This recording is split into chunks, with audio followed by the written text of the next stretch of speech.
Assalamualaikum warahmatullahi wabarakatuh. Berjumpa lagi dengan saya Wahyu di channel Wahuru. Kali ini kita bahas tentang biaya ke Korea ya. Simak terus. Banyak yang bertanya sampai sekarang, banyak mungkin ada yang takut-takut juga ya, karena saya juga menyediakan free konsultasi gratis ya di Instagram. Ini Instagram saya @wahuru, O-nya double. Silakan kalau mau free konsultasi secara privat ya, boleh, silakan. Telepon juga boleh, ngechat juga boleh, kalau saya balas dan tidak ada biaya apapun ya. Silakan yang mau bertanya lewat di situ ya, di Instagram, di follow dulu silakan. Dan juga ada kontak WA saya ya, pribadi, kalau mau telepon langsung juga boleh di situ. Nah, untuk biaya ya, sekali lagi untuk biaya kerja ke Korea itu sebetulnya berapa ya sampai nanti berangkat ke sana ya. Ini kan banyak yang berpikir kalau ke Korea itu lewat LPK itu biayanya lewat LPK semua, itu tidak benar ya. Jadi untuk ke Korea itu prosesnya itu panjang kali lebarnya tinggi ya. Untuk kesananya itu tidak dari LPK saja, setelah kursus itu langsung berangkat, itu tidak seperti ke negara lain seperti ke Taiwan, ke Hong Kong, itu beda jalurnya beda. Nah, programnya itu namanya G2G atau G2G, itu program pemerintah yang saya ikuti di situ, dan itu memang biayanya itu bisa ditekan ya. Dan sampai sekarang itu rincian biayanya itu memang berbeda-beda karena mungkin wilayahnya. Ini teman-teman ada di luar Jawa ya, pasti biayanya untuk akomodasi, transportasi, atau untuk misalkan tesnya masih di Pulau Jawa, yaitu mengeluarkan uang lebihnya di situ ya. Jadi contohnya begini, ini contoh rincian biaya ke Korea Selatan ya, dari mulai berangkat misalkan. Contoh seperti ini. Kalau untuk kursus pertama itu biaya kursus. Biaya kursus itu ya mulai dari yang gratis sampai 3 sampai 4 juta, ada bahkan yang 6 juta itu ya. Jadi tergantung LPK-nya atau lembaga kursusnya yang memakai berapa biaya untuk kursusnya ya. Kalau gratis ada banyak belajar di YouTube, di sosial media juga ada yang membahas tentang tes-tes atau kisi-kisi ujian EPS topik begitu. Itu gratis, tinggal kita luangkan waktu sebentar untuk belajar di situ, tidak dipungut biaya, hanya waktu dan pikiran saja. Nah, kalau yang berbayar ini kenapa berbayar ya? Karena berbayar itu kan ada kesusahan-kesusahan tertentu.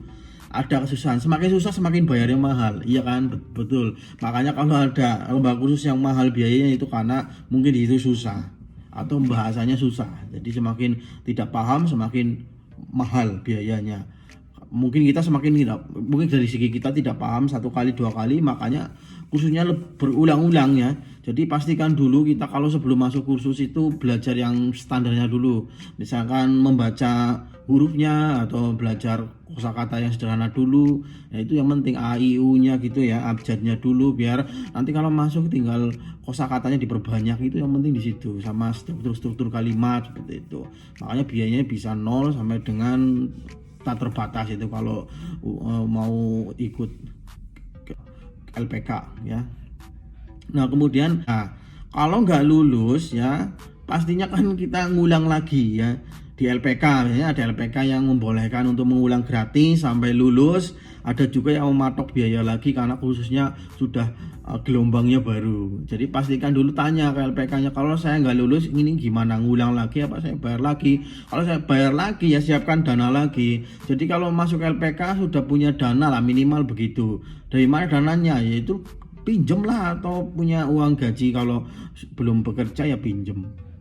Kalau saya dulu juga pinjem, dan kalau bisa nyicil ya bagus, kalau cash ya lebih bagus lagi. Makanya kalau sebelum masuk LPK siapkan dananya dulu.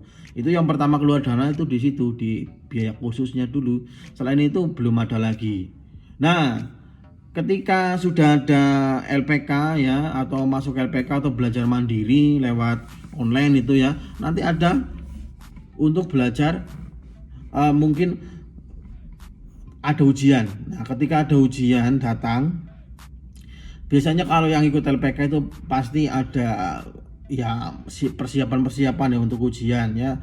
Jadi ada pemantapan, ada pembahasan umum, atau mungkin kalau ada waktu biasanya ada tambahan waktu belajar lebih lama lagi ya, selain misalkan biasanya durasinya 2 sampai 3 jam gitu loh.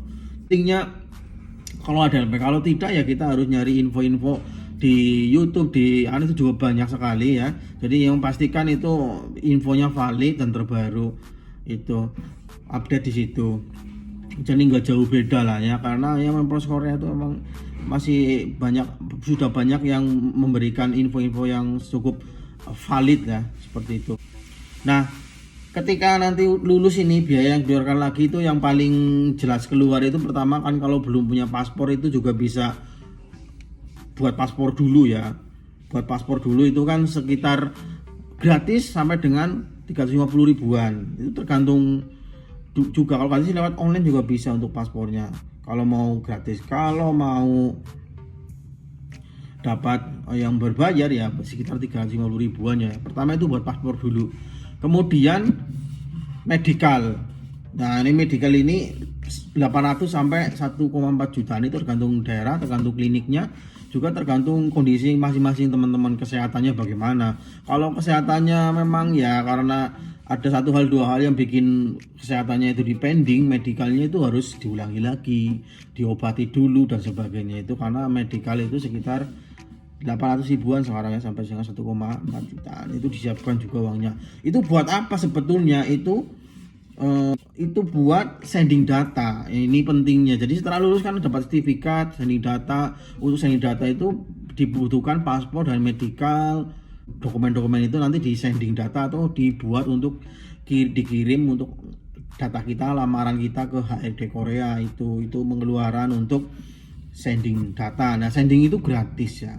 Kalau ada yang mau biaya itu biasanya dari pihak jasa ya, boleh-boleh saja. LPK ada yang minta jasa sending data, mungkin karena kan membutuhkan waktu ini dan itu, tenaga untuk banyak orang ya, sekalian mungkin ditambah uang kopi begitu biasanya ada juga.